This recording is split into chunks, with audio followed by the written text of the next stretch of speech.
Joining me now is the Democratic mayor of Atlanta, Keisha Lance Bottoms. I think it's safe to say that most of the Atlanta area opposes the new voting law signed by Governor Kemp, but it's their businesses, Mayor Bottoms, that are going to bear the economic brunt of this decision by the MLB to pull out the All-Star game. So this is a tough line for you to walk. It is. And just as the elections have consequences, so do the actions of those who are elected. And the irony of this is that we opened up the state, or the governor opened up the state, in the name of economic recovery when everyone else, including the CDC, said it was too early. And now he signs this law and he is effectively hurting the economy of our state. And so it's unfortunate. It is obviously an affront to access to the right to vote. But now he's impacting millions of Georgians with this action. How do you think this plays out, given the fact that, a week ago we had lukewarm messages from some of corporate America, and suddenly that changed? Jamie Dimon at J.P. Morgan Chase made a definitive statement. Then you had 72 black leaders who wrote letters. Then you had companies coming out all across America, and those in your state, including Delta and Coca-Cola, coming out with very, very strong statements. Do you think that the momentum that has been gained by corporate America and sporting America into this battle, do you think it's going to make a big difference? I do think it will make a difference, but you have to understand that, and you watch Congress and statewide legislatures, it's often like watching sausage get made. You don't always know what the final bill will be. And you also have to remember that the governor, as soon as his bill was signed, literally went into another room and signed it into law as soon as his bill was passed. So this happened very quickly. There were discussions about the bill. There were various forms of the bill, but they signed it in record time. But I think better late than never. The Metro Atlanta area is home to almost 30 Fortune 500 companies. This will be a tremendous impact for our state to be boycotted, not to mention the millions of people across this state who work for these companies, small businesses. Delta Airlines is one of the largest employers in our state.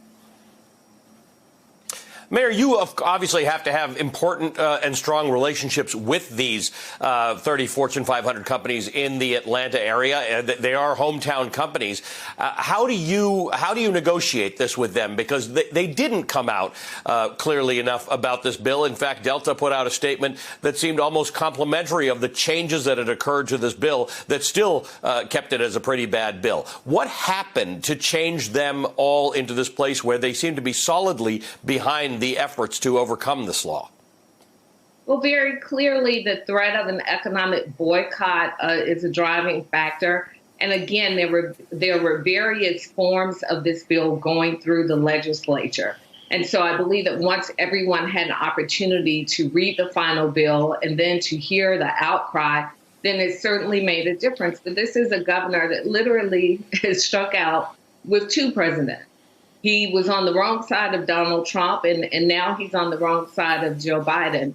And at some point, you have to look at the common denominator. We've had laws in this state that have gone through the legislative process, and under previous governors, they have refused to sign them because they thought that it was bad for Georgia and bad for the economy of Georgia. Unfortunately, Governor Kemp didn't follow suit. The legislature passed something that has restricted the access to the ballot box. He signed it into law, and now we are all suffering the consequences. Mayor, a conservative activist and somebody we've had on the show from time to time, Shermichael Singleton, has written to say that while I understand MLB's position, I don't see how this helps Atlanta, which has a majority black population, now losing out on $60 million. We've seen numbers $49 million to $60 million, which the All-Star game would bring in. He says this will hurt small black-owned businesses and black workers, which is something to consider strongly. Now, remember, Mayor, maybe you're too young to remember, but this is the argument they used around boycotts in South Africa. It was the argument they used about boycotts in the civil rights movement, places where black people will get hurt. What's your response? Well, we are talking about a metro Atlanta economy, which is the 10th largest economy in the nation. So it's not just African Americans that will suffer from boycotts, it's the economy as a whole. And again, you can't expect to take these extreme actions that limit access to the right to vote when we have talked so much about expanding access to our democracy and not expect that people like like Major League Baseball will not take action in return. And it's not too late for the legislature to go back and reconsider this. They are out of session, but the governor certainly can call a special session, have them reconsider this, make tweaks to it so that it is truly a bill that expands access to the right to vote. But instead, what I'm seeing on our local news is that the governor is doubling down, state leaders are doubling down. And I think this is just the first of many dominoes that will fall in this state, and we are all going to suffer because of it. And to be clear, you did tweet that you know that businesses and corporations and everyday working people will suffer. It's not too late to right this sinking ship. Hey, Mayor, on another piece of news, you got your vaccine. I did get my vaccine, and it didn't hurt at all. I woke up the next morning without even having a sore arm, so I feel wonderful. There's a sense of relief. I look forward to getting my second shot soon. Mayor, good to see you as always. Thank you for taking the time to join us, especially so early in the morning. Mayor Keisha Lance Bottoms is the mayor of Atlanta. Hey, thanks for watching our YouTube channel. You should know that you can follow today's top stories and breaking news and catch up on your favorite MSNBC shows all in one place. Download the NBC News app today.